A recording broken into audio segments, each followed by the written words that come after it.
నానీలు.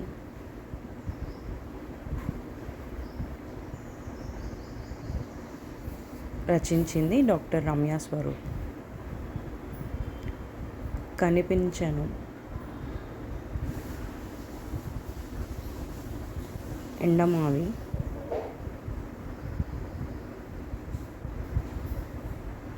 ఇక మాయమయ్యేను. జలం.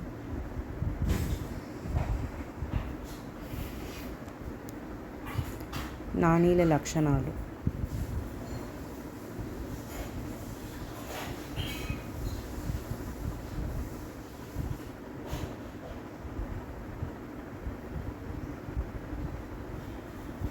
ధన్యవాదములు. ఇలాంటి మరిన్ని వీడియోస్ కోసం సబ్స్క్రైబ్ చేయండి. రమ్యమైన రచనల సమాహారం.